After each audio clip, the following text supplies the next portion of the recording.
suggested some sort of branded stitch. Ruthless aggression. Allow me to introduce you to the new general manager of Raw, Eric Bischoff. Who in the green hell are you? I lie, I cheat, I steal. And at WrestleMania, I just hear myself say 3 minutes. Well, let me tell you something, brother.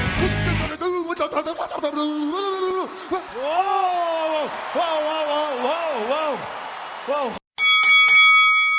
What's up, everyone? Welcome to Dits versus Josh. You're listening to the winner's voice right here, Josh, and Dits is crying in a corner. Your Dits, fucking smug I won. face. Yeah, you can't see my face right now. That's not a word, but whatever. You guys can't see my face right now, but I am. It's finally happened. The streak And is over. It wasn't even close. That's the worst thing. Oh no, I've beaten you like 54, 55%, stuff like that. And then you just come in with your win. I think it was like 78% or something stupid like that. It's finally happening. I'm so happy right now. It's like when all the stars align and it just feels like that. That's what this feels like. It just feels like you just wished over a shooting star. That's me right now. And I annihilated you too. Yeah. I like an underdog story though, so I'm not too annoyed. I don't want to run away with this. I'm like the ultimate underdog right now. Loses for like 4 weeks straight, wasn't it? Was it 4 times I lost? And then Yeah, it was 4-0 up. And then boom. It's like Daniel Bryan at WrestleMania 30, except bigger and better. 5-1 next week. That's what I'm aiming for. 5-1 going into Judgment Day. That is the aim. That is the goal. Well, with the Raw that I watched this week, good fucking luck. Good luck. Yeah, I am a bit concerned this week. I'm not going to lie. You should be. We'll see. We'll see. Ooh, we'll all see. I don't want to get too cocky because then when I get knocked out, you'll all see. Yeah. Well, we should mention this week, guys, we're getting the F out. No more Fs. F is gone this week. It's WWE, the first week of WWE programming. That's kind of I don't even know how I didn't even realize that. Because I saw like the 50 commercials about the woman trimming her hedge. Sounds interesting. But I don't know. I always thought it was just WWE the whole time. Clearly not.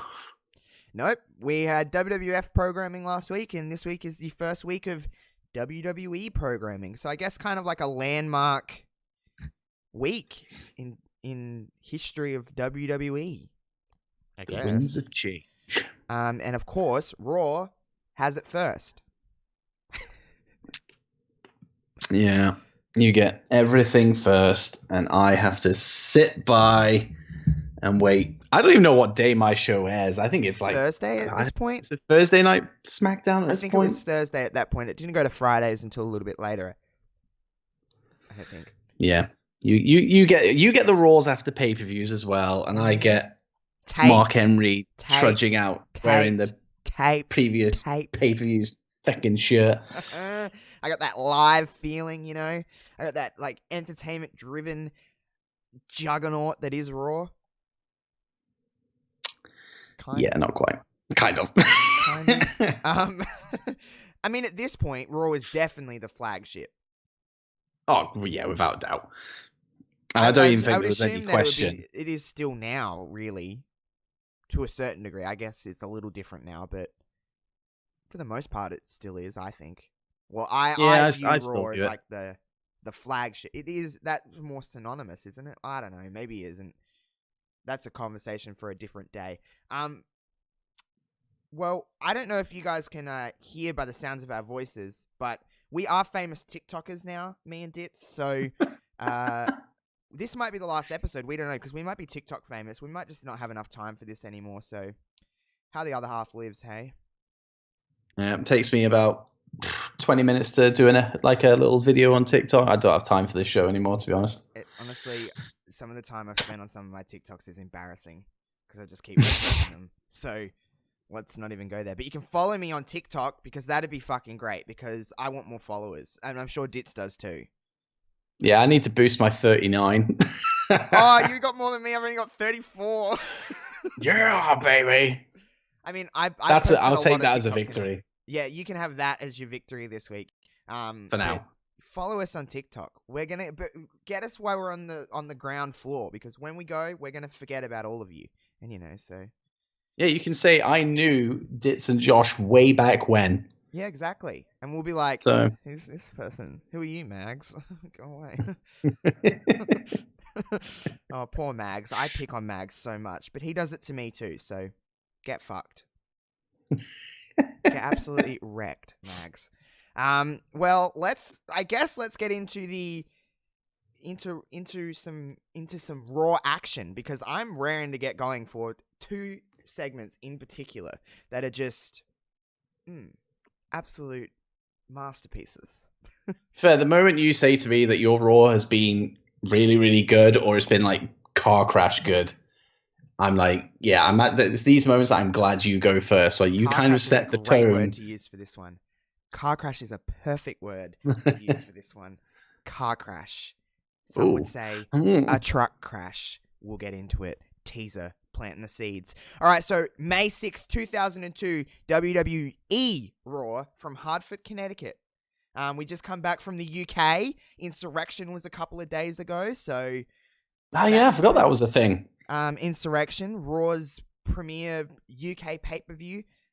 Did you watch that, out of curiosity? I watched it a few months ago, so I just didn't watch it again, but it was an okay show. UK shows are always cool to me, just mainly for the crowd because they're always so like ham. They're always ready to go. So it was in Manchester, I think they said. I think from memory it was in Manchester. And, it was just kind of throwaway. It wasn't like it was an international pay-per-view, so not a lot like happened. It was just kind of like a Raw episode, like extended. Yeah. But is what it is. They showed a few highlights from it, so that was that. But of course, we kicked off the show with the lady trimming the hedge. Get the F out. Get the F out. We're in WWE now, so it's no longer the World Wrestling Federation, of course. It's now World Wrestling Entertainment because of the pandas. So, see you later. We cannot say that F word anymore, Dits. No more. We can't say it. No. We're not allowed to. The pandas will come at us. So, we kick things off with a no disqualification women's championship match. We got Jazz. Oh, hello. Steven Richards, the hardcore champion, Steven Richards, don't forget, as Jazz went for the hardcore title and Steven Richards won it from Bubba Ray Dudley during the match, if you remember. For anyone needs a boost there. I'm taking over, of course. Who do you reckon Jazz is defending her championship against? That's got to be Trish. It's Trish, who's mega over, of course. Mega babyface Trish. So, the match is pretty standard. There's a few little spots. So, here's where shit starts already getting absolutely bonkers on this episode of Raw. So, Trish hits the Bulldog gimmick. What's it called? Stratisfaction? That move? Yes. So, she hits that. Goes for the cover. Steven Richards pulls the ref out just before 3. Comes in, super kicks Trish. Like, she goes down. I put a video of it on Twitter. Yes, she did. So everyone can see that for reference. And Jazz gets the win there. Steven Richards gets in. Out comes Bubba Ray Dudley. Of course, 24/7 rule on the Hardcore Championship. So Bubba attacks Richards. He gets a table, as Bubba Ray does. Then he hits the Bubba Bomb on Richards for the cover and the title win. But then Raven, not that so, normal Raven runs down, attacks Bubba with a trash can and pins him after the Raven effect to win the Hardcore Championship.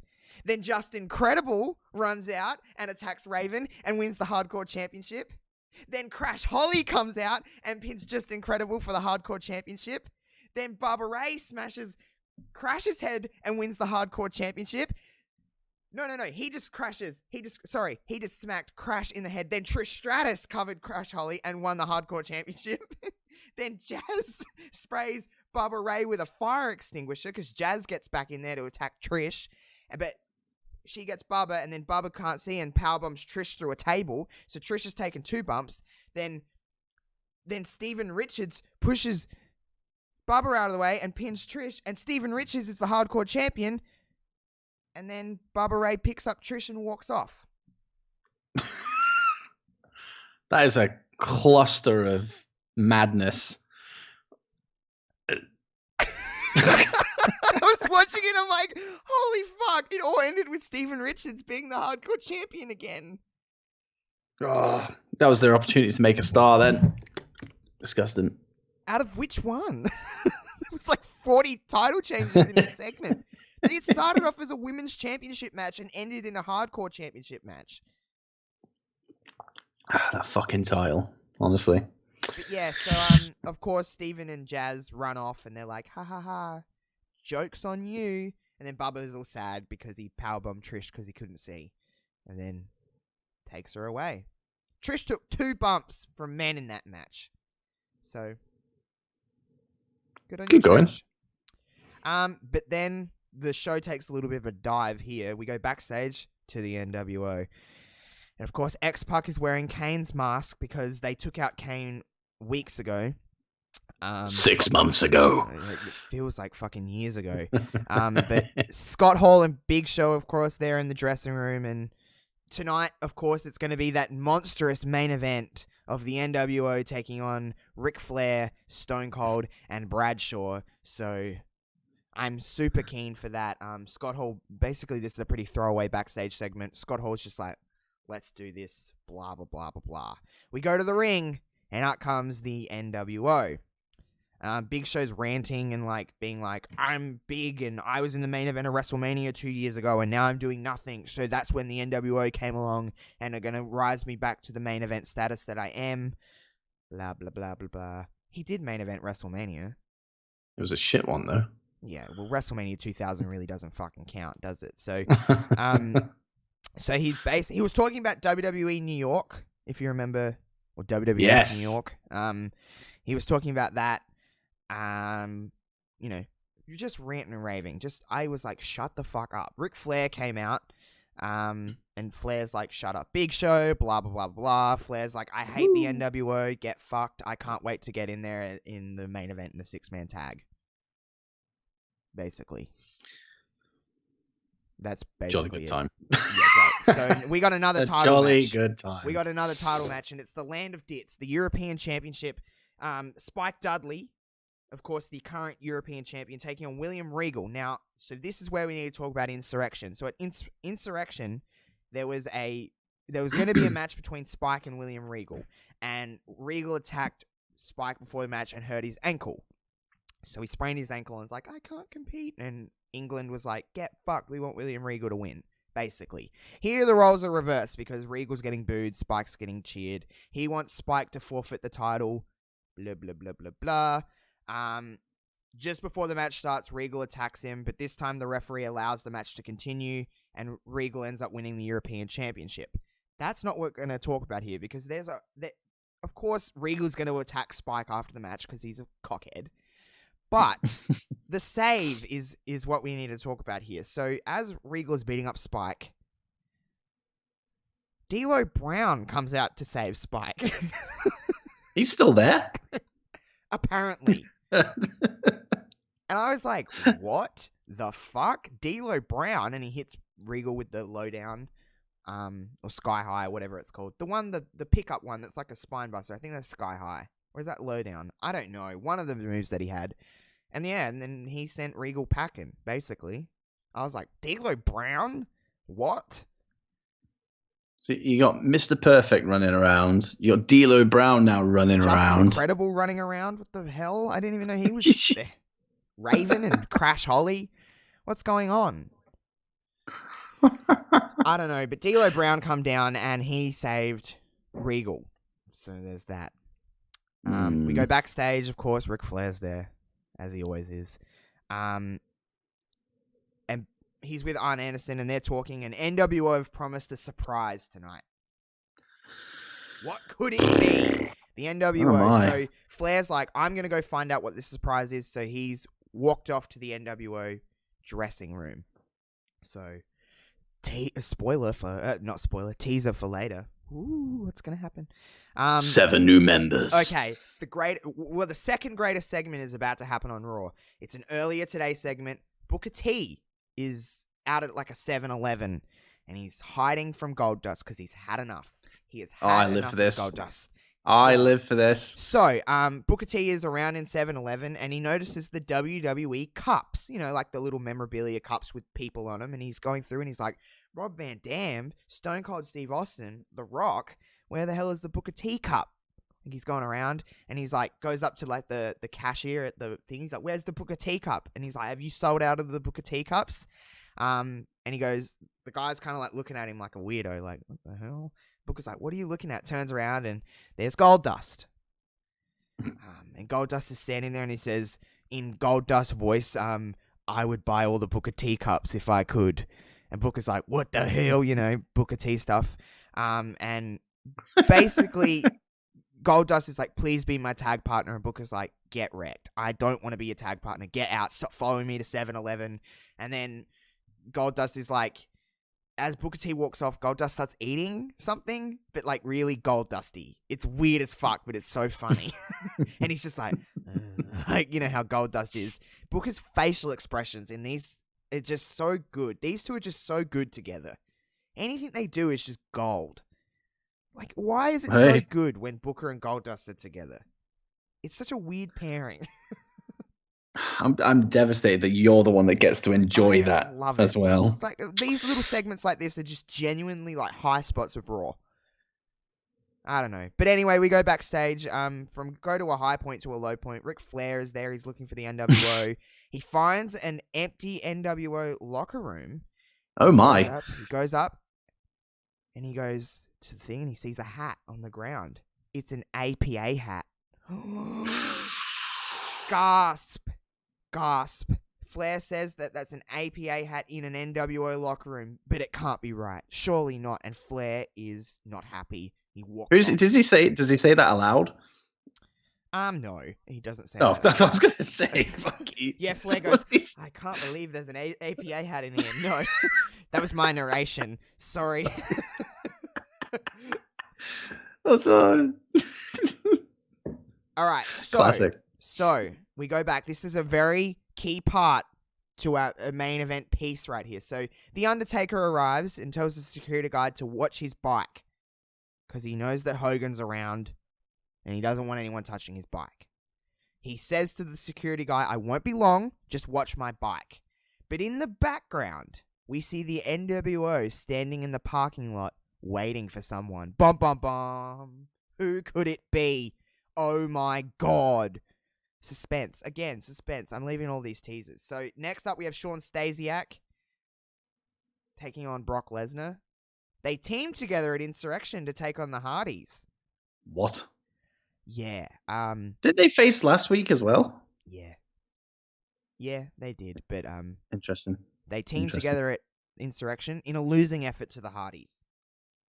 Oh. Of course, Brock walked out on the match, and Stasiak lost to Jeff Hardy. But yeah, obviously Lesnar dominates again, and that's the end of that little segment. All right, backstage, we go back there again. The Undertaker returns, but his bike is gone. Uh-oh, bum, bum, bum. He asks the security guard who took it, and the guy says, Hulk Hogan took your bike. Uh-oh. So we go to the ring, the Undertaker's music hits, and out drives Hulk Hogan on Taker's bike. And he's riding around, room, doing his usual shit that Hogan does, gets in the ring, blah, blah, blah, blah, all that fucking garbage. Calls out the Undertaker, excuse me, and Taker comes out to the stage. He says, you don't touch another man's bike, which I don't know if that's a saying, but apparently you don't touch another man's bike. I don't know the motorbikes, I don't know. He keeps threatening Hogan, like he's going to kill him, basically. I wrote threatens in all caps on this, so he threatened him. Hogan's like, blah, blah, blah, blah, blah, blah, blah. So, basically, this is where shit gets good. So Hogan says, "Why don't you back up those threats by coming and fighting me right now?" And Taker does the usual heel shit like, "No, you come to me. You come to me." So Hogan then gets on Taker's bike, and he's going to go to him, but oh, Dits, the bike won't start. It's Taker's funny. standing there. It's funny you say that because we got a rerun kind of thing of this on SmackDown. Funnily enough, they missed that part out. Oh, it's like 2 or 3 minutes of Hogan just going, and then the bike goes, and Taker's like, oh no, because obviously the spot here is that Hogan's gonna run Taker off the stage with the bike, like he's gonna run away from him. He's chasing him with the bike. The bike just won't start. So like, Jim Ross and Jerry Lawler are like scrambling to fucking figure out what to say. You can hear him just going, well, yeah, and like it's like, and then it's like, boom. And the crowd is audibly laughing at this point. So what ends up happening is Taker just walks off and Hogan leaves the bike. He puts the little stand up and he just walks off the bike and follows him. But then the spot is still backstage to like be chasing Taker with the bike. They've obviously done that pre-tape. So he has to get the bike from the end of the stage to the top of the stage. Otherwise people are going to be like, well, you're not really there. This is all pre-taped because it's live. So you know what I mean? Like, they've already taped this little spot earlier in the day. So then the camera pans back to Jim Ross and Jerry Lawler. Stay with me. And they're just talking like, oh man, like Hogan's gonna get Taker. And then you hear it.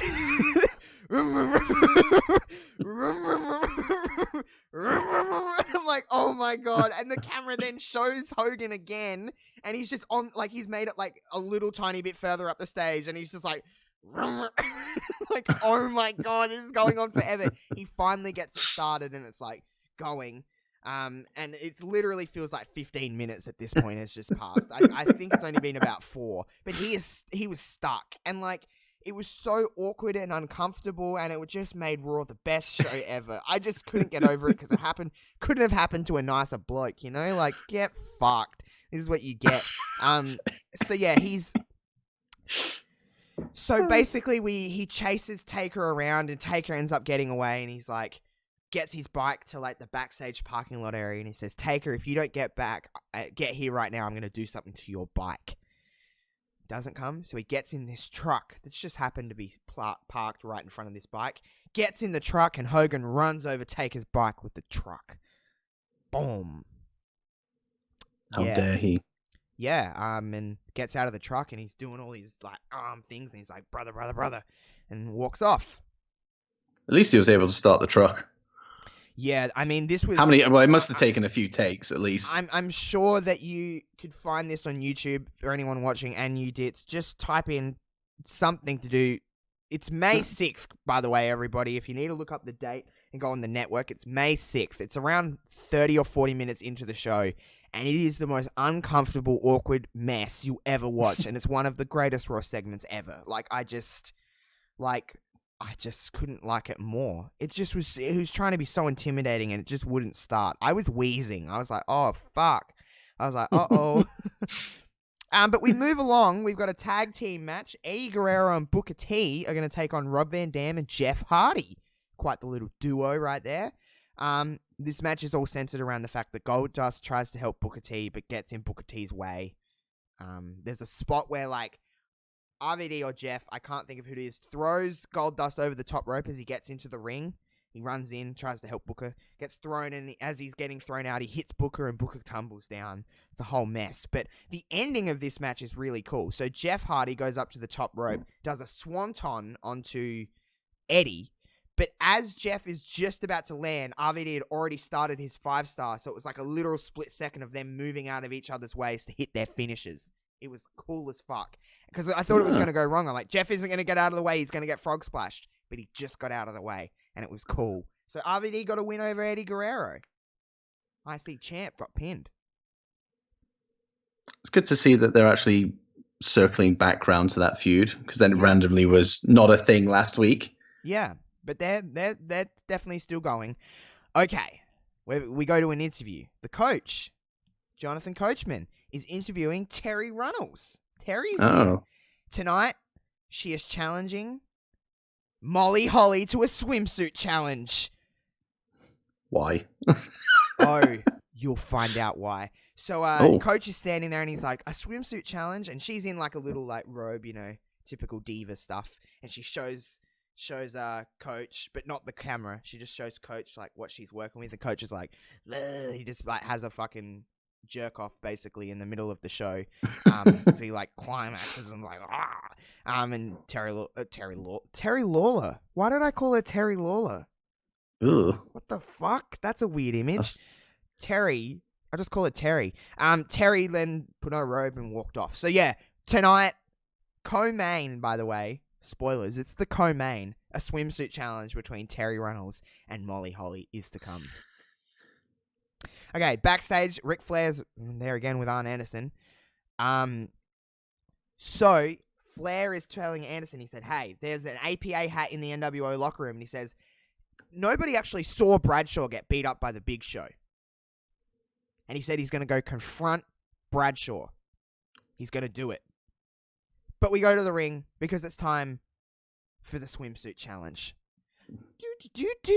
Terry and Molly Holly. So, Terry comes out, big pop. She's in a little robe. Hell yeah. Molly Holly comes out and she's carrying flippers. This is hosted by Jerry Lawler, of course. So Molly, they're like, this is going to be a swimsuit challenge and the fans are going to pick who wins, of course. You know, the general deal. All the dudes in the audience are going to be like, fuck yeah, which one gives us a bigger boner? So basically, Molly goes first and she disrobes and she's wearing a full like swim costume and she's prancing and dancing around. And the crowd's booing because she's like not showing her hooba hockers. So, you know, crowd isn't very appreciative of that. Terry then disrobes. That's a weird... I can't believe I'm saying that on a podcast, but Terry disrobes and she's revealing a two-piece with very little... It's not much being covered here. She's in a thong, all of that kind of stuff. The crowd is going like ballistic. Everyone's like, yeah, titties. And then Molly gets on... She takes that microphone away from Jerry Lawler. She's like, how dare you? Do you have any dignity? She said, excuse my language, Terry, but you look like a stripper. And then she says that these fans here in Hartford don't have a right to see my virgin body. And I'm just like sitting here like, oh, what a strong, independent woman. You go, Molly Holly. And I'm like, I'm cheering for her. I'm like, yes, Molly, you win. Come on. And then, you know, they do the crowd thing and, you know, do the little like, who won? And they all boo Molly. They all cheer Terry. And then it happens. Molly Holly attacks with the flippers. Boom, boom, boom. And she's beating the absolute piss out of Terry Runnels with these big ass flippers. And I'm like, yes, Molly, yes, Molly. And she's like bashing her in the face with it. And she's like clocking her with it too. Molly then puts on her robe, like struts off and she walks off and Molly Holly's music plays. And I'm like, yes, Molly won that in spirit. It was a fantastic swimsuit challenge, one of the best I've ever seen. Molly Holly stole the show. She looked great in her very lot of swimsuit challenge costume stuff. And she had flippers. I mean, she's the practical one here that's actually going to be able to swim. Not Terry. Terry's going to get, like, friggin' water stuck in her butthole or something like that. You could basically see Terry's asshole in this, so... I don't know if that's up anyone's alley. Go ahead and watch Raw on May 6th. I prefer belly buttons, to be honest. Yeah, you got belly buttons. I got buttholes. So Raw's the edgy show. You're the PG version of Raw. But yeah, Molly Holly and her pure virgin body. Wonderful, pure and wholesome. What a fucking segment. Oh, incredible stuff. Trust me, I don't know if my words could do it justice. But that's literally, the way I said it is exactly how it went. I don't think I actually missed anything. That's exactly how it went. And that just put Raw in like an 11 out of 10 for me. It's an absolute fucking car wreck of an episode. And I mean, I love it. This is what I want. Then we go backstage. Ric Flair's again, like, where's fucking Bradshaw? He's like fucking freaking out. Woo, woo, woo. When he sees Jackie, he's like, where the fuck's Bradshaw, Jackie? She's like, I don't know. And then he goes into Bradshaw's locker room. And he goes in there and he's like, where the fuck is Bradshaw? Like, it's empty. Bradshaw's not in there. He's like, he's fucking with the NWO, isn't he? But he looks on the counter, and there's Kane's mask on Bradshaw's thing. Oh, It's not looking good for old mate Bradshaw. So he gets out of there and he's like, oh, I got to go find Stone Cold. Where's Stone Cold? I got to tell Stone Cold about all this. Knocks on Stone Cold's dressing room. Deborah's there and she's like, he's not here. He's gone to get his knees taped up. That's literally what she said. And he's like, I just found this in Bradshaw's locker room. She's like, what? He turns around and Bradshaw's standing there. He's like, you looking for me? And I'm asleep at this point because Bradshaw's on the screen. So I don't know how this segment ended. No, but Bradshaw's there and he's like, I don't have anything to explain. He said that you need to stop worrying because I'm not with the NWO. So let's go kick the NWO's ass. I don't know. Something fishy here. Something's off. And I ain't talking about anything with Terry there. Something is fishy. So I don't know, but we go again, another backstage segment, of course. The Undertaker's here, finds his bike underneath that truck, and he's like, this bitch. He's like, freaking Hulk Hogan is there, he destroyed my bike. Where's my bike? You know, like Pee Wee Herman. So he's like, standing there and he's throwing a fit. But this isn't the important part of the segment. A black limousine pulls up, and we're like, oh shit, who the fuck's in that? And out gets Kevin Nash. Oh, it's Kevin what Nash. A climax. Kevin Nash. What a climax. Back. The suspended Kevin Nash is here. Long hair, jeans, NWO shirt. We got our fourth member of NWO here, so. Oh man, okay, main event time. Strap yourselves in, because it's a fucking doozy. Alright, X-Pac, Scott Hall, Big Show, the NWO, taking on Bradshaw, Steve Austin, and Ric Flair. Alright, so a lot of this match is like Big Show beating up Bradshaw, which I just absolutely stan. I'm like here for. I'm like, yes, Big Show, destroy Bradshaw.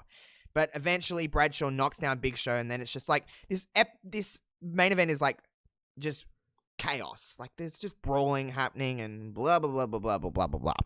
So let's get to the end sequence here because it's a lot to digest.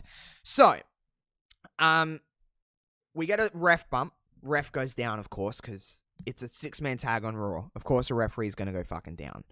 So, boom, referee goes down. Flair comes in with a chair, fucking whacks Big Show in the tummy. Then Austin kicks him in the nads. And then stunner, right? Got a stunner. They do the whole cover, and there's no ref. Oh, my God. So Flair's trying to get the ref up.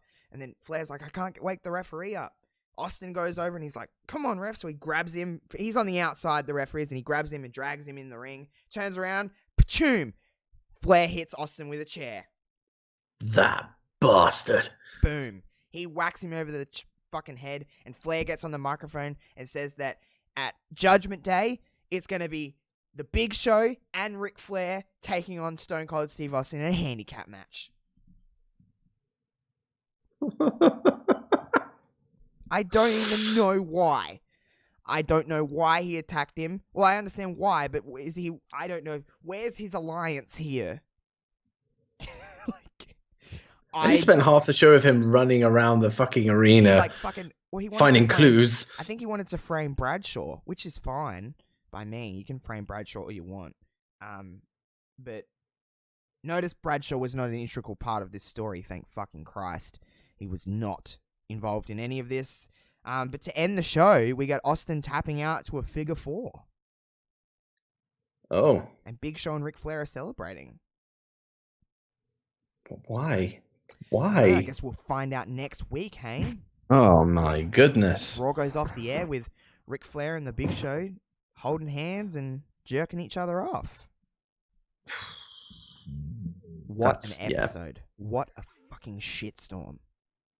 Fucking you vote for me now. Like, I love the fact that my favorite thing, without a doubt, throughout the entire thing is Hulk. I live for stuff like that. So I think just through that alone, I think you deserve to win another point. I deserve to be TikTok famous for it. Yes, I agree. Put it on TikTok. Oh my God. But I like the fact that the segment the little throwback that we got on SmackDown was that all condensed into like a 25-second thing instead of the 4 minute. Like they did well. They actually did really well covering that up. To be fair, because it made it look like he literally started the bike and went boom straight up the ramp. Obviously, that didn't happen. So it didn't happen at all. It was so bad. Picturing it, and he's just like, his face is like, oh no, like this isn't working. Taker's trying to play it cool because he's big bad Undertaker, and he's just like, fuck, this is not gonna work. I'm just gonna have to run, and then oh man, you need to go back and watch that segment because it's a cluster. And if you want to see Terry's asshole, I would assume go and watch that too. Nah, not, I mean Terry. You'd rather see Molly's. I know, me too. It's not gonna happen though. No, she's pure, strong, independent woman. Yeah, pure virgin body. What pure to the core. I guess it's time to listen to SmackDown. What's the point? Kidding. Oh, by the way, brief intermission here, guys. We have to talk about something. I don't know if you have Dits, but have you watched any of the Big Show show? No. Oh, well, it's fantastic, and you should. It actually is really good. Like, is it? It's really funny. Is it though? It actually genuinely is. Like, I was going into it with like, this is going to be cringy and bad, and I come out of it like, oh, this was actually pretty good. Big Show's like really good at that. Also, don't watch the main event movie that WWE put out on Netflix. Well, literally just before we started recording, I saw a clip of that movie, and it was Otis farting. Yes, that one. Yeah. I can tell you that that's where the movie peaked. So, I watched it out of pure like, oh, cool, I'll watch this. And I was like, oh, this was a bad call. This was not good. But I did that thing where I realized how bad it was like halfway through, and I'm like, oh, I have to watch the rest of it now because I need to know what happens. It wasn't worth it, but I would like anyone that's like into drinking or hey, if drugs are your thing, fucking coke up. Watch that. It might be actual trip when you do that. Yeah, I might give that one a solid pass. But the Big Show, you should definitely watch that. I recommend that to people because it actually is genuinely funny. Okay. Big Show is a funny person. He is. He's a big goober. So, yeah. So. Anyway, brief intermission. Thought I'd just pace it out after that riveting Raw. So. Oh, yeah, definitely need to come down after that. Yeah, well, I mean, I just seen Terry's asshole. And I'm not talking about Hulk Hogan's. Haha, because his name's Terry. Haha. It's a real knee slapper, that one, isn't it? Fucking hell. Imagine seeing Hulk Hogan's asshole. No, thank you. Yeah, let's not get that image into anybody's head. Otherwise, we'll never have anybody listen to this fucking show ever again. Or we'll have heaps. We don't know what people are into. Don't kink That's shame. True. That is true. Don't you fucking kink shame people. Not on. So SmackDown this week is also from Connecticut, but from Bridgeport. So we get high. I assume just down the road, but it's probably a couple of hours away. States are weird. I don't get them. Yeah, I don't understand America either. So Stacy kicks off the show this week, and she has a little bit of a pep in her step, and I assume that's because she's full of the spunk, full of the Vince's spunk.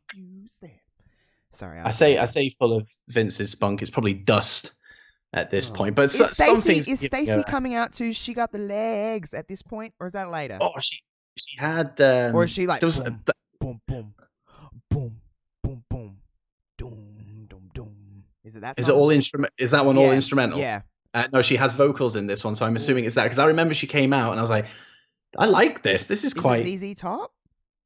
I don't know, but I liked it. Kid Rock, I should say. Is it the Kid Rock version that she had? I'm not sure, but she got legs. She knows how to use them. Yeah, that sounds about right, actually. She never begs. Yeah, I used to get lit to Stacy because she'd come out and she'd be like, look at my bum. You'd be like, so you have 2 songs to sing now? I've got 3 because Devon. I got Devon. Oh, yeah. I got Billy and Chuck. I'm just the singing. It's the voice when I come on here.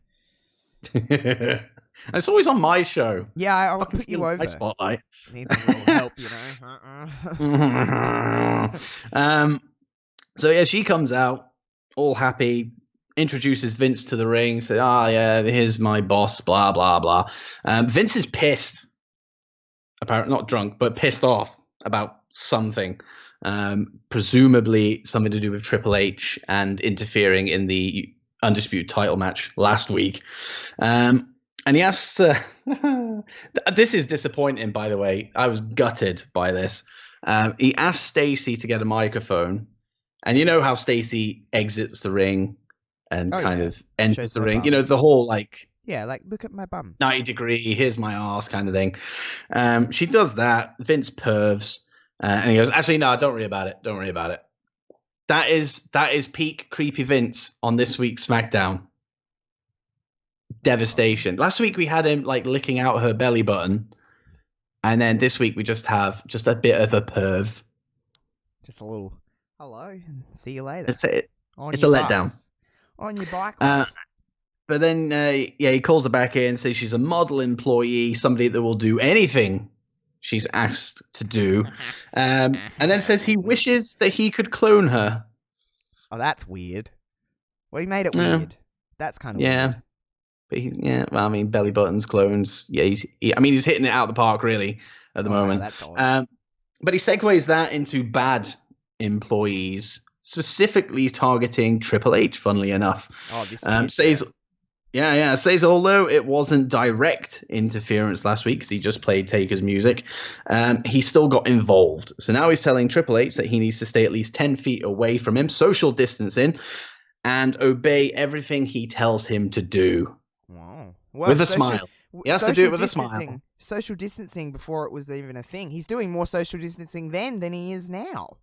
He's predicting shit better than The Simpsons. That's He's what like, he's doing. fucking do your live shows. I don't give a fuck. And then Triple H comes out, immediately breaks the 10-foot rule, teases Vince with it, and he's like, how close do I have to get for you? How close do I have to get to you for me to be destroyed, or is everything that comes out of your mouth bull bleep? We got to bleep. Oh, we got to bleep. I remember Ric Flair said shit and it was unbleeped, so get wrecked. But it's annoying because I actually saw, because we talk about this every single week when we're talking about the bleeps, and you always ask, is it PG or is it TV 14? The age rating is 15 on all these SmackDown, which I think is the TV 14 equivalent here in this country. Yeah. So why are they bleeping it? It's weird here too. So we don't have because America has like PG and then TV 14, and then we don't have that. We have like G, PG, M. M is like 15 plus. So all wrestling is rated M here. Yeah, we have U, PG, 12, 15, 18. Right. So yeah, it goes G, PG, M, MA, R. That's our ratings here. Yeah. So M is 15 and then MA is 18. No, MA is 16 and then R's 18. Some shit like that.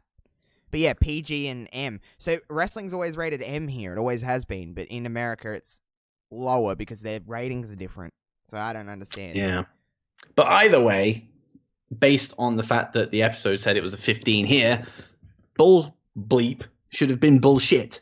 But we didn't get that, annoyingly. And it's not so I don't think it's the last time it's definitely not the last time because it happens again in this segment. And then he turns to Stacey and says, look, Stacey knows it's a lie, just like it's a lie that an old man such as yourself can satisfy a 20-year-old woman. Says, do you not think Stacey wouldn't want a young stud? Obviously referring to himself. He's probably, I wouldn't say he was that young at this point, really. Maybe, I don't know. Was he? Well, how old's Triple H? Like 46? I guess, yeah, he probably would have been around the 30 mark. This is 2002, so this is 18 yeah, years. 2002. So do the math. Fuck. 32? Late. Around 30. I guess he is young. Says he's a I young guess. stud. Younger than Vince. Got that, he can get it up, basically. He can get it up. More so than Although he was boning his daughter daddy-in-law. Point, so, maybe don't talk about Stacey like that. Yeah, so Stacey, wouldn't want a young stud who would pay close attention to every detail of her young body and keep her satisfied all night long. Oh, and at this point, Vince's eyes are popping. Like, he's not happy that somebody's hitting on his girl. And to be fair, actually, Stacey's getting off on it a little bit as well. Oh yeah, because She she tried to does- get she does off, that thing get on where- with Randy. So She's doing that thing where she's like, "Oh, I'm so offended," and then they had the finger in the mouth, like, yeah, "Tell me Triple H. more, Triple tell H, me lick my more." belly button. And then he offered up the alternative, or would she want a wrinkly old bastard, bleeped, with bad breath and a bad Bastard was toupee? Bastard was bleeped. Yeah, I that's didn't not think even a swear. bastard- As far I as don't yeah, think- exactly. I didn't think As far as bastard I'm was that aware. intense of a swear, really. But okay. And then he said it's also a lie when Vince tells Stacey, geez, I don't know what happened. It happens to a lot of guys. Oh. Or when you're standing there au natural and you look down and it's just really cold in here. And he goes, what isn't a lie is Anna Nicole Smith over here is just waiting for you to kick the bucket so she can collect the cash. Yes, it's a lot of Triple H-isms going on in this segment. And then he says to Vince, referencing him dying, if you keep getting up in my face, I'll get the ball started rolling. So Vince is kind of like, okay, and gets Vince to leave the ring and says, you think I'm going to sit here and listen to all these insults, get ready to throw down? But then he just leaves the ring, just walks out. But then the SmackDown 6 come out. Oh hell yeah. Test, Oh. Christian, Oh. Devon, Oh. Storm, Oh. Holly. Oh. Actually, that's 5. But still, the SmackDown 5. I mean, all lethal great 5. workers, but So Triple H gets beaten down, and then it becomes the SmackDown 6 because then Jericho comes down and attacks Triple H with a chair, and then he puts in the longest walls of Jericho I've ever seen. It goes on forever. And I'm talking after this whole segment is done and Vince is walking back up the ramp, the fucking walls of Jericho is still in. But whilst it's locked in, Vince does his usual scramble into the ring, and he's lying there on the floor, and he goes, "You son of a bleep!" Fucking another bleep. 3 in 1 segment, unbelievable. And says he'll face Jericho at Judgment Day in Hell in a Cell. ah, I don't remember this Hell in a Cell, what? and the fact that I don't is we'll it get good? to it, but yeah, Jericho's in take Triple H's Hell in a Cell is all right. So I don't Has hear a little anybody bit of talk. has a weird tidbit, but I won't say it until Judgment Day because I don't want to spoil it for anybody. Roger. Then we get into our first match of the evening, and once again, it seems to be the norm of the Cruiserweight title. It just happens to be on the line for no good reason. Tajiri, the champion, Tori against Wilson. Hurricane. Ooh, the Hurricane. Tori Mhm. Wilson's there in full getup. Tori is wearing her geisha getup, Oh yeah. but you're going to love this. Oh, will I? So it's a good start to the match. Yeah, typical Cruiserweight affair. And then Tajiri's thrown to the outside. Tori goes to help him, but then is pushed away. And obviously the announcers are just oh my God, he treats us so terribly, blah, blah, blah. So he turns around, smacks Hurricane in the back of the head with a kick, and then the match continues from there. But then Tori is seen up on the announce table and starts stripping off her geisha outfit. Oh hell! You got and she boobies stood as well there. on your show. She stood there in a light blue lingerie, and obviously Tajiri is livid. He's outside the ring at this point, I think whatever Japanese is. Yeah. And then Tajiri's counted out, and then hit with a chokeslam in the ring by Hurricane for good measure. And Tori walks up the ramp, happy as Larry. Oh, she's like, this bitch, I'm gone. I'm a strong, independent woman. Lots of strong, independent women all over this episode. I'm here for it. I mean, women were kind of degraded in this era, so they need a bit of comeuppance. And then we go backstage to Vince's office. Sadly, no belly buttons are seen in here. Jericho and Vince are bragging about the attack on Triple H. So, wait a minute. So is Vince and Jericho buddy? Are they boyfriends at this point? It seems like it. I mean, he almost let Jericho sitting on the belly button stuff. But Jesus Christ, Jericho's right up his ass, isn't he? He's just like, hey boss, let me fucking clean your teeth while I'm up here. Jeez Louise. And it's not the last time either, by the way. But it's funny you should say the boyfriend side of things, because actually I was looking at this and I've put Vince genuinely is looking at Y2J with the same sexual energy lusting that he uses on Stacey.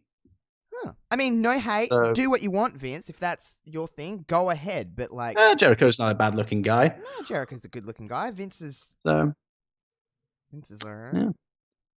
Yeah. Jesus, Vince would. he's be- alright. I mean, to be fair, He'd be a Vince type. would have a lot of money. So, Mm. not the worst worth it. idea. Stacy, Worth.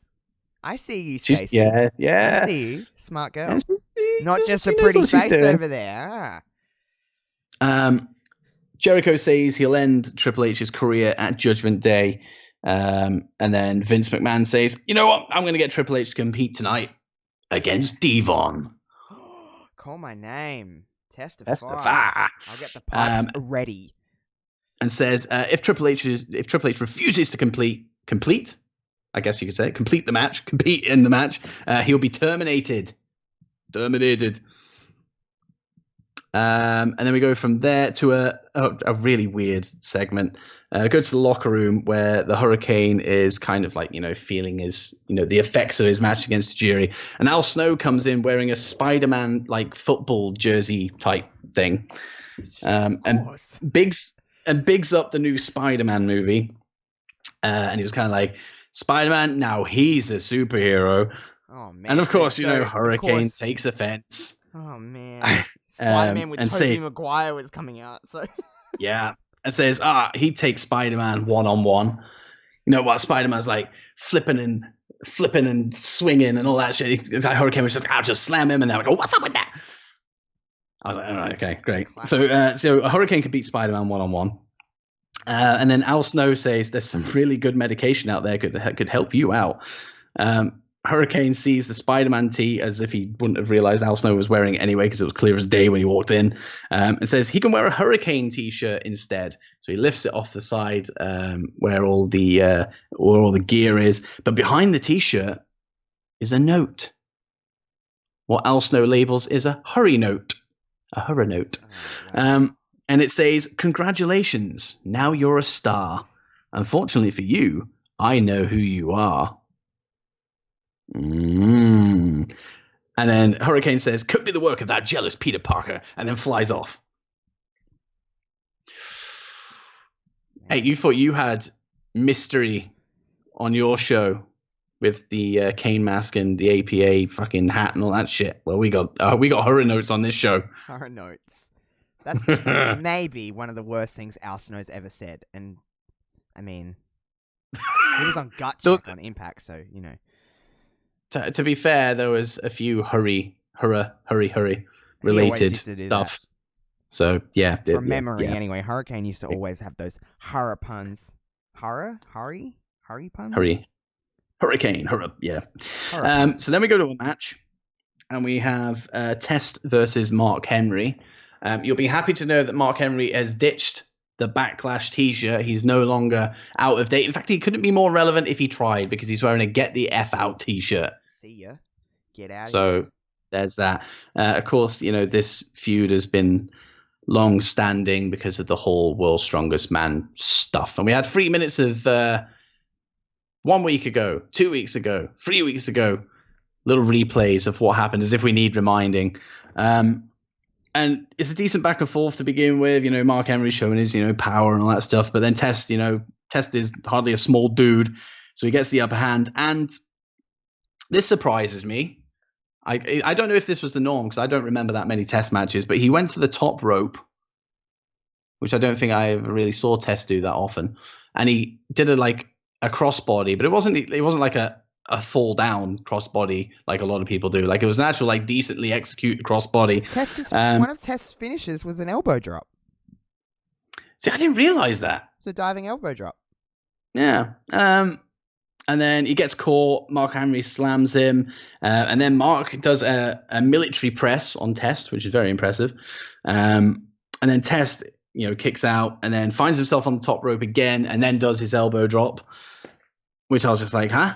I don't remember him ever doing that, but apparently so. Apparently he does. Test. This is a test. Was it that song? He's got the heel kind of version now. Yeah. Yeah. And then Mark Henry counters a big boot attempt into a full Nelson. And while the full Nelson is locked in, the referee is knocked down. Low blow, big boot, test win. Woo! You There could you say go. Mark Henry didn't pass that test. Aha. I'll better mute my mic for that one. Yeah, please do. Then we go backstage with Kurt Angle, who's sat on one of those like storage fucking crates or whatever it is. And then Christian joins him, says it was a great move to go with the hair versus hair match. Edge is scared of being ugly. They seem to be honing in on this whole thing of, Edge is scared of being ugly and he's not going to get chicks and all that shit. Edge is And then ugly? Kurt, apparently so. And then Kurt says, and now between the two of you, he'll be the ugly one. Aha. And then Christian says he wants to see Edge bold now. And then he throws a classic Christian tantrum. And then Kurt says he'll show him later tonight and walks off. So we'll get some kind of Angle Edge stuff at some point, which I'm all for because it's actually one of the good things that are happening on SmackDown right now. And then we go to an interview with Billy, Chuck, and Rico, talking about the embarrassment they faced over the last few weeks. Stink faces, thong reveals, all that good quality TV. And Billy says Rico has had to have 23 facials to get the stank of Rikishi's arse off of his face. And then they talk about if they're going to get a 6-man tag tonight with Rico partnering them for the first time in WWE. You got a blast coming up. And then a very, very short backstage segment in the locker room with Devon. He's putting his donation box around the neck of a mystery figure. Oh my God. I wonder if it'll be Kevin Nash. And then we go to Triple H versus Devon, Reverend Devon. Go ahead. Okay. Please call my name. I need to hear. Oh, I sat on my testes for that one. That one was like, that was good. Ooh, that was good. That was good. One. Get that on TikTok. Oh, testify. Oh, my brother. Yeah, and randomly some dude who looked a lot like Batista was walking to the ring behind him. Very odd. Devon introduces his new follower, Deacon Batista, who will be the sole protector of his donation box. And he's all out there looking all menacing and bold and muscly and shit. Good old Batista. I do like Batista, to be fair. I do. I stand Batista a little bit, actually, to be honest, but I can't say I do. He's okay. Not Deacon. Not really Deacon. I like Devon. But I was a SmackDown guy, really, so I got Batista like when he was shit. Like, he was good on SmackDown. Oh, you mean like 2005 SmackDown? Okay. Yeah. Okay. I get you. During the heights of his popularity. Right, yeah, okay. Yeah, and then a wounded Triple H comes out, battered and bruised, still pissing blood from earlier on in the evening. Of course he was. He's always bleeding. Bleeding. Loves a good bleeding. Standard match until Devon distracts the ref for Batista to attack Triple H. So it was nice to have that little moment between Batista and Triple H, knowing where they will end up in the next couple of months. I don't know how long it takes before we see it's a Evolution. It's about a year away, I think. Really? Yeah, it's not 2003. Oh, jeez. Then Triple H is still pissing blood from the attack earlier in the night. Triple H goes to get a chair because he's pissed off with Devon's antics, and I think he's just gone a bit batshit. Batista stops him. But then Batista goes to attack him again. Triple H dodges, so Batista goes straight into the ring post, lays out. Triple H gets back to the ring, sets up a pedigree, but while Batista is straight back up on his feet, distracting the referee, Jericho comes down and clocks Triple H with a donation box. Damn. Devon pins Triple H. 1, 2, 3. Devon gets a win over the guy who was undisputed champion not 3 weeks ago. Damn, Devon's fucking getting that mega push. Mm-hmm. No hardcore title for Devon. He's beaten former world champions. Well, no hardcore title for Barber either, because Steven Richards is the champion if you missed it in that fucking segment. And then we have Kurt Angle coming down to the ring, explains how the hair versus hair match will work because the crowd looks stupid and confused when he first mentioned it. Says Edge is a Weisenheimer, which I'm assuming means prankster in some weird language. But two can play that game. So he gets a picture of Edge now with his flowing locks of hair and looking all Edge. And then puts another picture up, the same picture, but Edge is now bald. It's been photoshopped. And he's there saying how ugly he now looks and how he's going to struggle to find you're chicks. Bald, you're ugly. Does bald mean ugly? I don't... Hey, well, that feeds into what's coming up. Oh, no. Gets another picture and says to the crowd, let's have a look again and see what he looks like after I kick his ass at Judgment Day. But what Kurt doesn't realize that instead of changing to another bold picture of Edge, it's actually a bold picture of Kurt Angle. And says that he's a dork and it's the dorkiest thing he's ever seen, turns around, points at himself, realizes what's happened. And then a "you suck" graphic comes on the screen. Angle's very pissed off at this point, says, we'll see how you are when the chicks don't go near you because you're a bald-headed freak. This one really hit home as a guy with a receding hairline. Like, how dare he? How dare he? But you'd think Edge was coming out right now, wouldn't you? That would be the natural course for this little segment to go. But it's not Edge that comes out. It's Hulk Hogan. Oh, is he still? No, well, he destroyed the bike. I mean, he's probably still at the top of the ramp. What the fuck is Hogan's technically on SmackDown, isn't he? Technically. Yeah, they were. Yeah, he's a SmackDown guy, but yeah, the weird industry. I don't know when the World Heavyweight title comes into the equation. It's not saying it's not until Bischoff comes, is it? And we're still at months before that. Yeah, so we've got a lot of this like show hopping with the Undisputed Champion going on for a while, but there you go. I don't mind show hopping, I just don't like Hulk Hogan. Although without Hogan, I wouldn't have got that tremendous segment. So that is true. Pros and cons. But you get this segment. So Hogan comes down to the ring, says to Kurt, you got a problem with bald people, brother. Usual shit. And he's just like, do you realize that a lot of like the best wrestling champions in wrestling were bald? Okay, yeah, Superstar sure. Billy Graham, Austin, and he's like, let's not forget me. And he pulls off his bandana. There he is with his shiny dome. That's not really playing to Kurt Angle's point at all.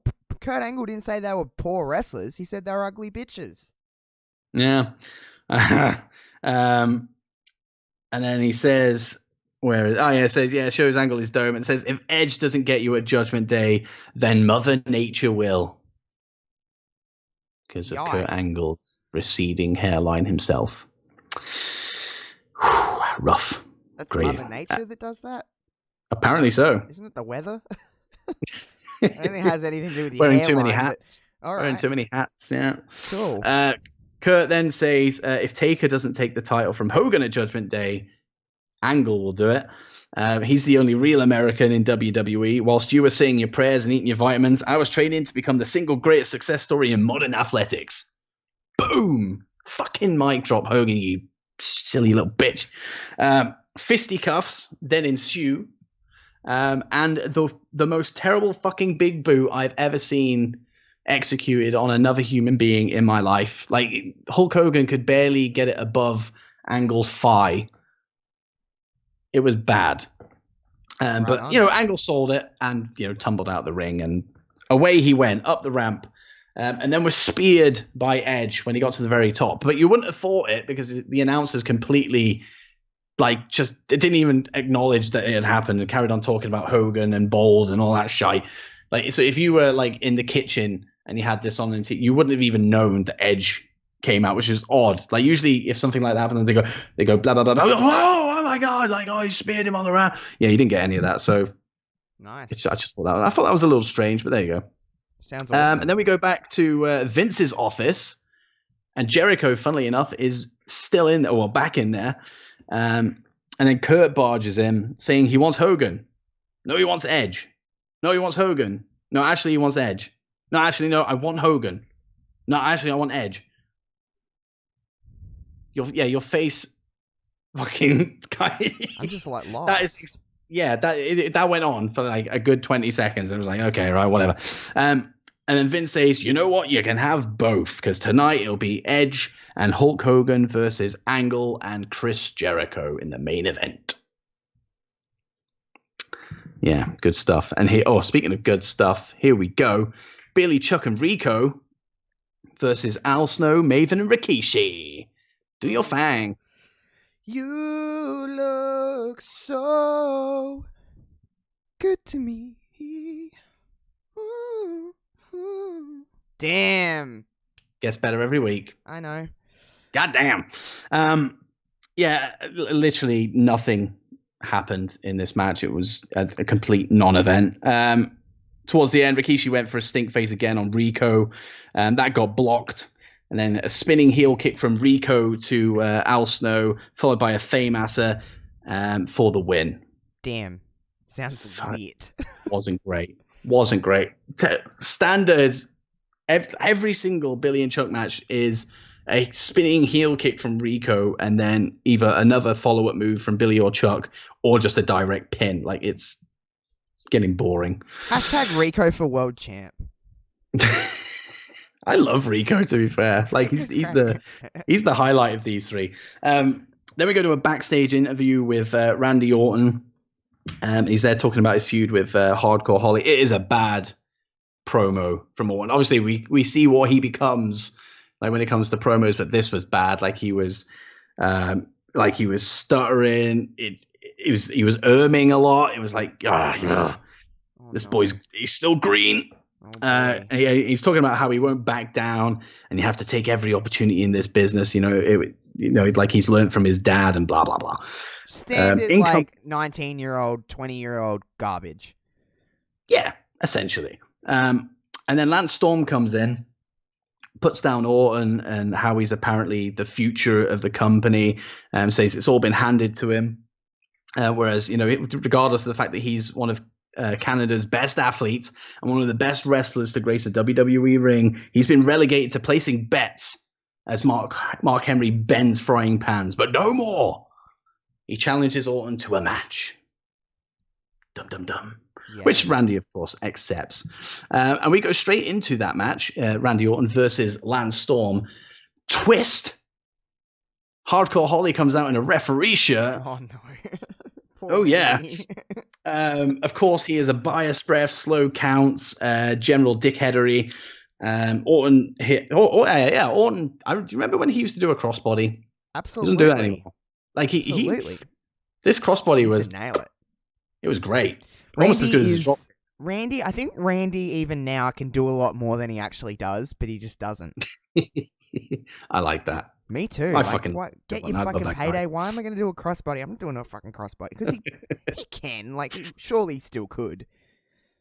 I'd imagine so. I couldn't imagine he wouldn't be able to. I don't think it would look right either, to be fair, these days. He's bigger than he used to be. Yeah. And he's older, and it's like, don't do that. Just do a chin lock, Randy. That's what you're good at. Just do a chin lock and an RKO, and we're happy. Vintage Orton. Yeah, honestly. And a Storm eventually gets Orton in the sharpshooter, so Orton's like scrambling towards the ropes, but that dastardly Hardcore Holly's got his foot on the rope and pushing it away so he can't reach it.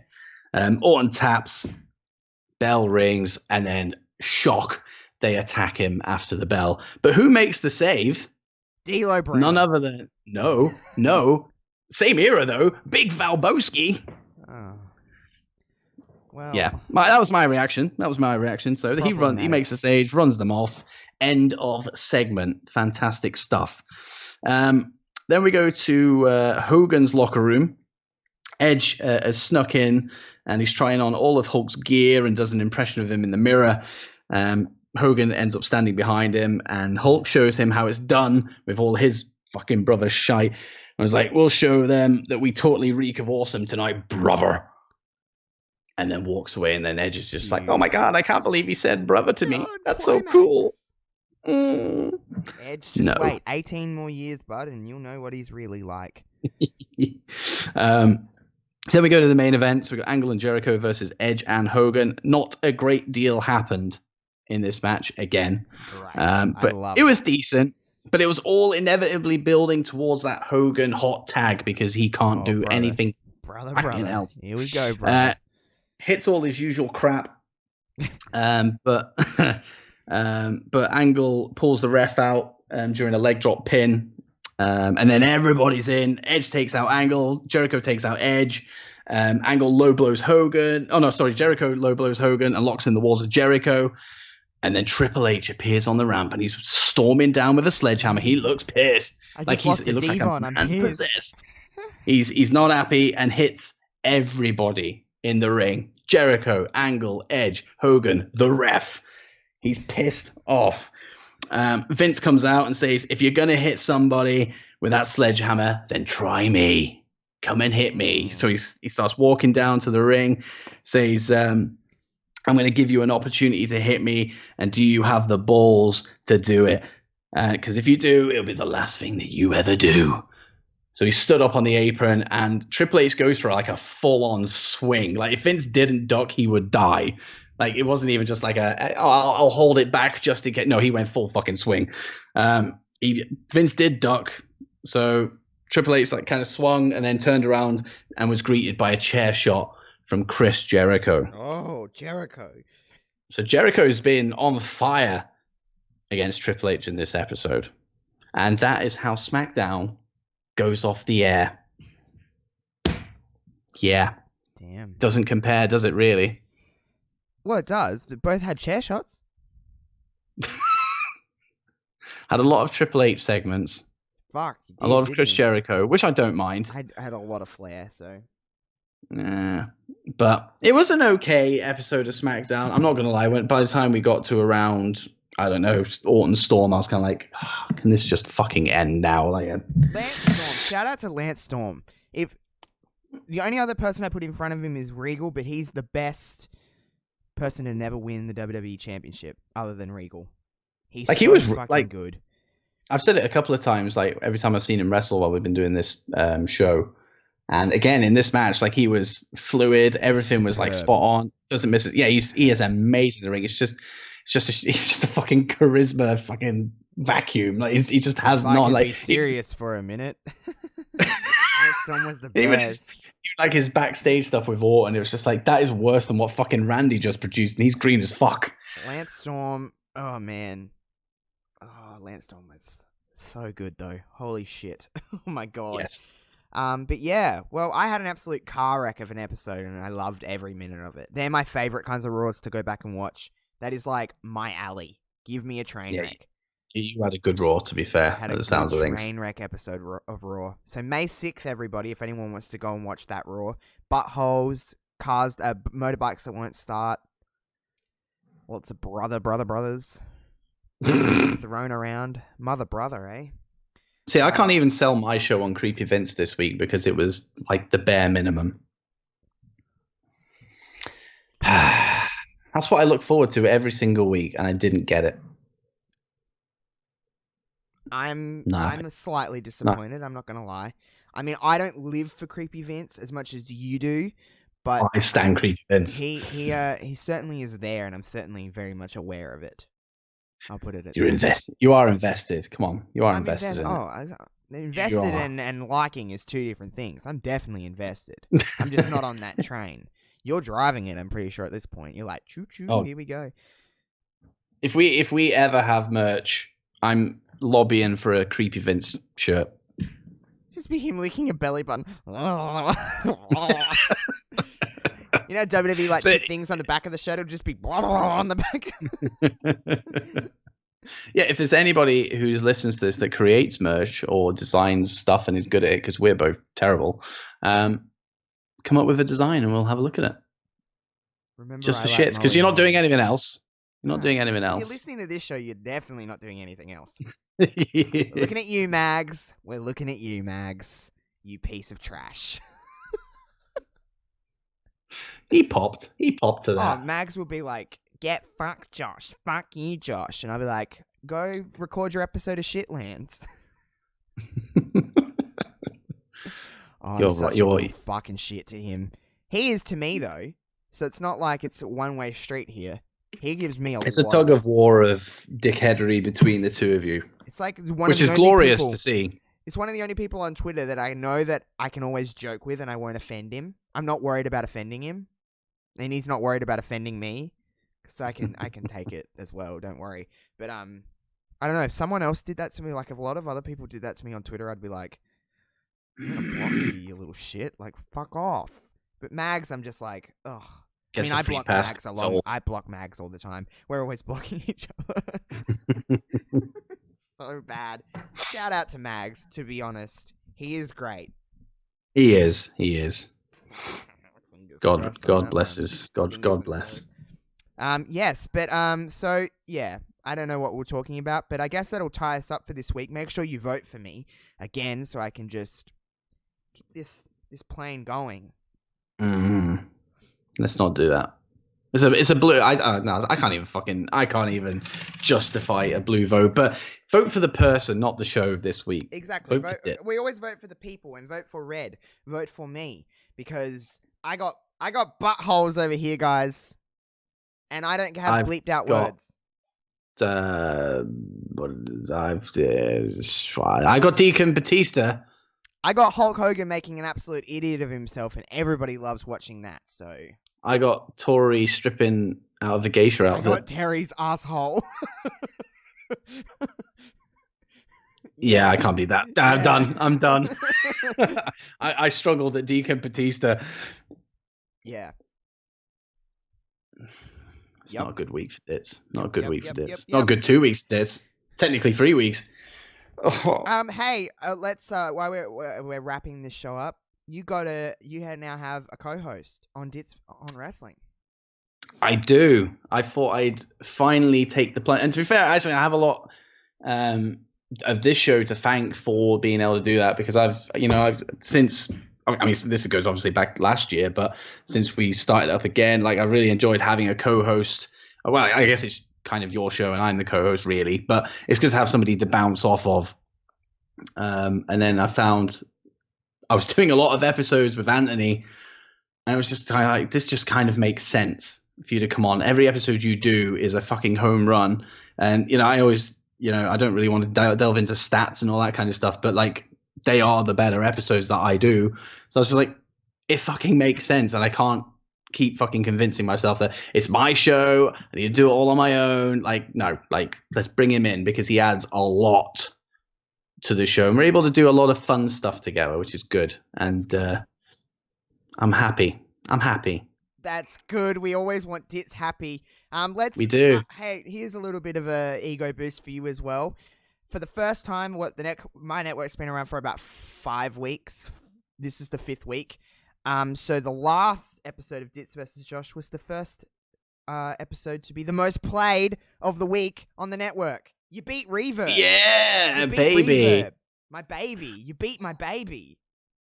That is fucking awesome. Yeah. So, hey, that's I won't give out specific numbers, of course, because I'm not like that.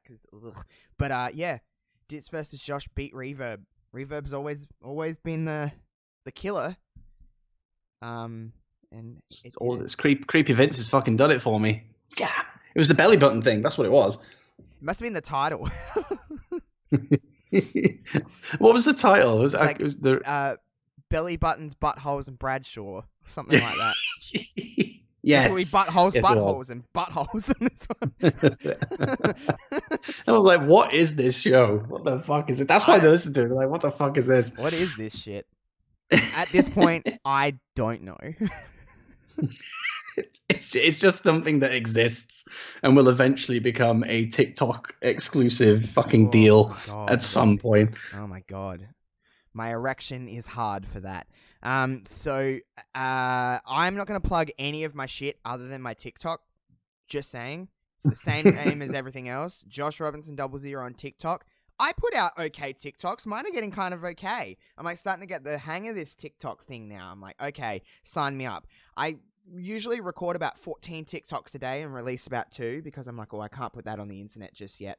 I ain't there just yet. But I don't give too much of a fuck. Honestly, Follow me on TikTok. It's great. Also, the other thing I'll plug is my Twitch, because I'm getting back into streaming live as opposed to just uploading on YouTube. Still going to do both, but I want to get back into streaming some games live because it's fun. So twitch.tv/Josh Robinson 00. You'll find all that.